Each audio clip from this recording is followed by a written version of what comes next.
We're back here with Area 5 YouTube, and we have been talking all this week about the importance of being a good grandparent, the role models that we need to be, and the examples that we need to be, and all the traits that we should try and implement into our lives as good grandparents. And with me today, we have 5 grandmas, and they are going to share with us some of the tips and advice that they have used over the years in their grandparenting skills. They'll introduce themselves to you, and they'll share with you how many grandchildren they have, and then we'll have some questions that we'll answer. We want to make sure that you know that Area 5 is a good resource for you, and this YouTube is a resource that we hope you'll use. So first of all, we want to just welcome you, and our first question today for our grandmas is, what motivates you to be a good, strong grandparent? Hi, my name is Debbie. I have 1 grandchild and 2 great-grandchildren.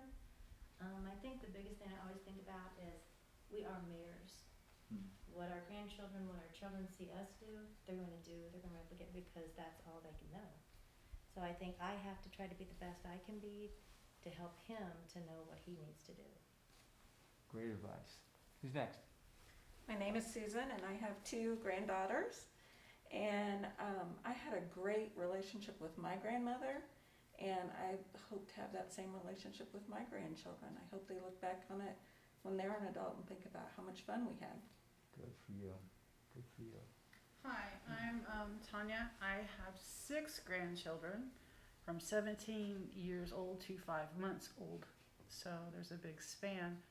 And like Susan, I had a really good relationship with my grandmother. And I find that a lot of her advice is coming out of my mouth. It went from my grandma to my mom to me to my grandkids now. There's a saying in our family, like if somebody says, like, that's not fair, Susie gets to do whatever. We call it Lecture 101. And whatever generation you might be when you say that, you have to repeat it. Life's not fair. Never wasted my breath telling you life was fair, so deal with it. And even my grandkids now, if they say something to that effect, I'll say, okay, 101, let's hear it. And they'll put it out there. So we try to let them know that they're responsible for themselves. They have to have responsibility. Love them to death, spoil them rotten, but there's things that they're responsible for, and they have to step up to the plate and do it. You're a strong, proactive grandparent. I applaud you on that. Very important. How about our next 2? My name is Bonnie, and I have 9 grandchildren, and they're all workers, and they're very good, and I'm proud of all of them. So, even though only half of them graduated, but it doesn't matter to me. So, but they're doing really good. I haven't counted the great grandkids. I've got them too, and I love them all. They're just adorable. So, I wish I could see them more, but I just had a couple of surgeries that was really bad, and I just haven't been around them. So, but eventually maybe. Yep. So, Well, this is a unique time. Yes, I do. Yeah. With the virus out and all, I'm sure they think about you and pray for you all the time. oh yeah, they do. So, My name is Chris. Oh, I'm sorry, Bob. oh, that's okay. Go ahead. I have 4 grandchildren, 3 of whom live out of state, and 2 of whom I have never met. I have 1 grandson in Bloomington with my eldest daughter, and she is working on her doctorate. She teaches and single parent, well, co-parent, and he's very active in school activities, so I don't really get to see him very often. But when I do try to interact with him, but it's very difficult because he spends most of his time on his phone, on doing whatever with his buddies online. So it's difficult to be able to really work on finding common ground. But I do hope he remembers me over the course of time as being fairly available when when he and his mother needed something, or to help with the fun when there were celebrations, like Christmas dinners and that sort of thing. So, but like everyone else, my grandmother's made quite an impression on me. Sounds to be a common thread amongst almost all of us in this room. And you're talking about being available for your grandchildren. What are some of the things that you have done with your grandchildren, just on a daily, weekly, maybe monthly basis, that shows them, is an example to them that you care and that you're with them? What are some of the fun things that you do with your grandchildren? I think one thing that my grandson always says to me is, I know you're always there for me, no matter what it is, and I know you're not going to judge me or get mad at me, that you're always there. Great. Mine are getting bigger, but I still rock them every night, and we read every night, and they get to pick the stories, and they read. So I read one, and they read one. And we also have old cars, so we go see the cows in the old cars. That's a big deal to them. Good memories. Anybody else want to share? Well, I have 4 of them out of town, okay? So, we try to FaceTime a lot. We get to see each other holidays, they come to us, we go to them. But every year we get a whole week, where I get all of them, and we just have a blast. And then I bring the other 2 in, so I have all 6 at the same time, and we make it a big deal. I have it already scheduled out. Hopefully it all works. Sometimes it does, sometimes it doesn't. But the big thing that they remember is we have a certain place that we take pictures, and every year we try to take pictures at that certain place.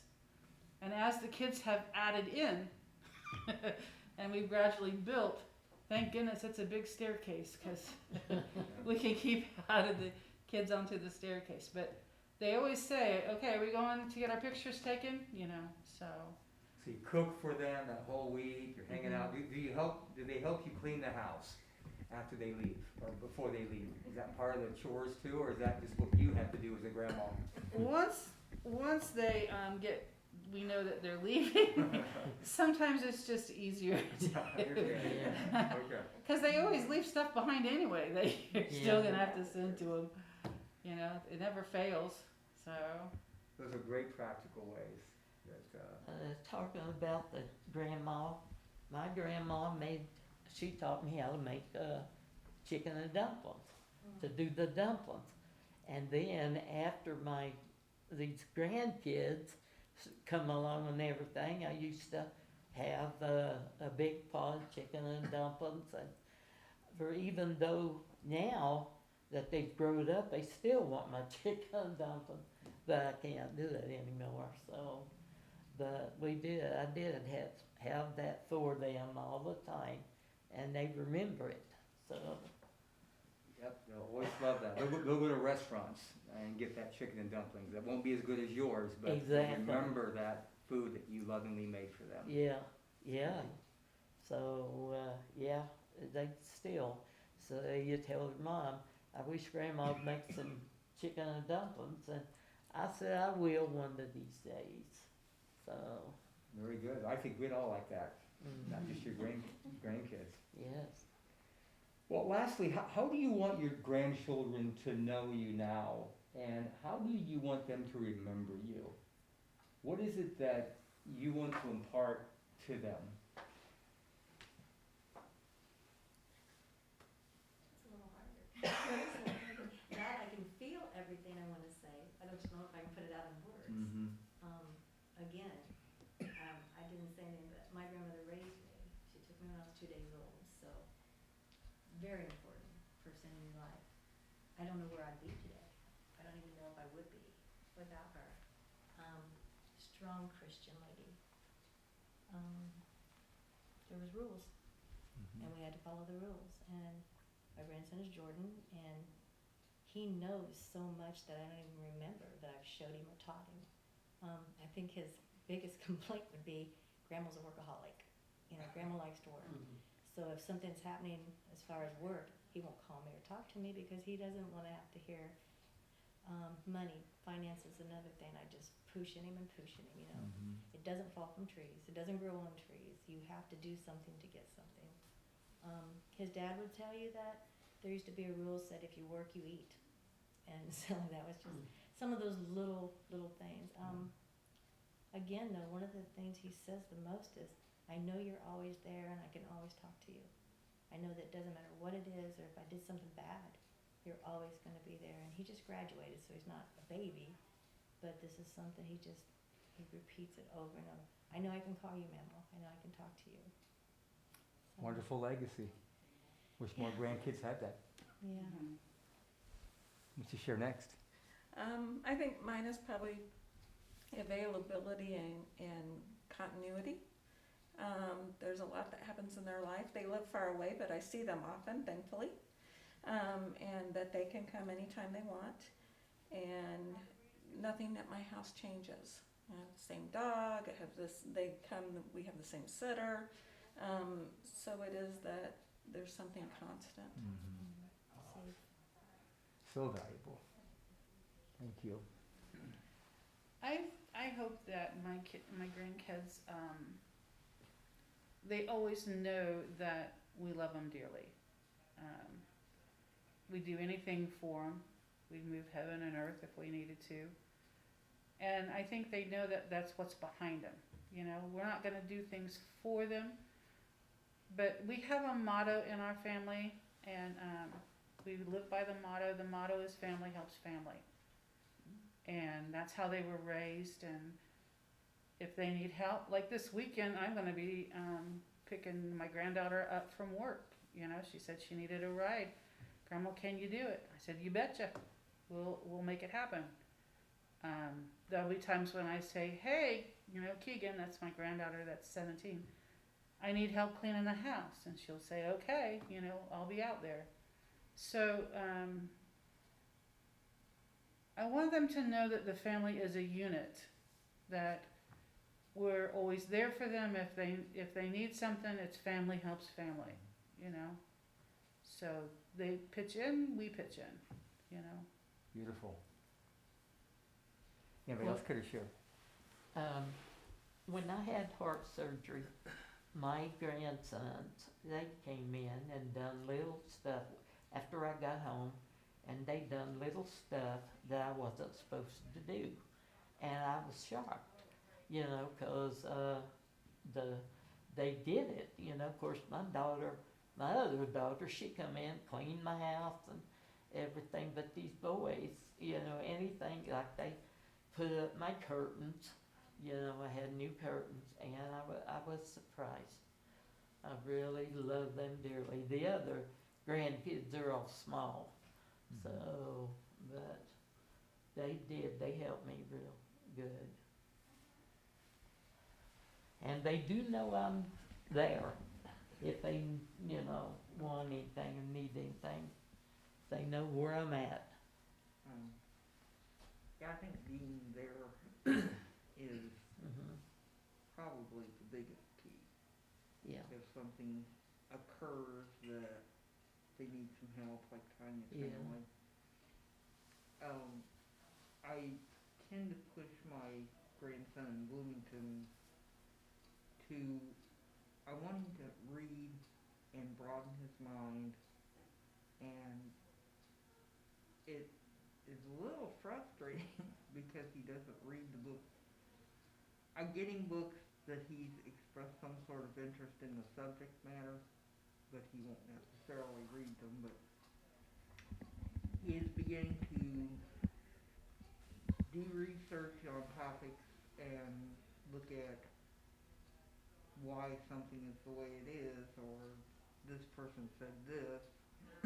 So between his mother, who is a researcher, and I, we tend to push the look up, determine credible sources, and look at what's being said, and especially in this tumultuous time, getting close to the election, we wanting to be able to make intelligent decisions. He's not old enough to vote, but now is when he learns to be able to do that. And so I guess I'm looking more at a legacy of intelligence and questioning some things. He cooks, so I don't have to do cooking or that sort of thing, which my grandmother had done and my mother did, and that both my daughters use my mother's macaroni and cheese recipe when they cook that sort of thing. Yeah. So, but he's a smart child, well, smart young man, I should say, because he just turned 13. And wanting to use his intelligence with practical, common sense sorts of things. Well, we've heard a lot today. We've heard continuity, we've heard work ethic, we've heard love, good deeds, family helps family, all these practical ways. And these grandmothers coming in and sharing their hearts with uncomfortable masks on today was a task that we're very thankful that you guys were willing to share with our viewers, as we all practically want to be good grandparents, good role models. At Area 5, we have resources as well, and we have a phone number, we have a Facebook account. Would you share that with the audience so that if they need to call, they'll know who to talk to and call? Area 5 actually has a support and information group for grandmothers and other kinship as far as others raising grandchildren or relatives. If they want more information, they can call 574-722-4451 and just ask for the grandparent support group. Okay, wonderful. Right now we're meeting by phone, by letters, by whatever, but we do have a Facebook site, and it's only for the members of the group that we stay in contact, I'm going to say hourly sometimes, but they need that to know someone's there too. So Area 5 is there for them in so many ways. Well, we're here to support you in every area. And this week, we're talking about the grandparenting role. So we hope this has been a helpful week for you as you strive to be the best grandparent you can be.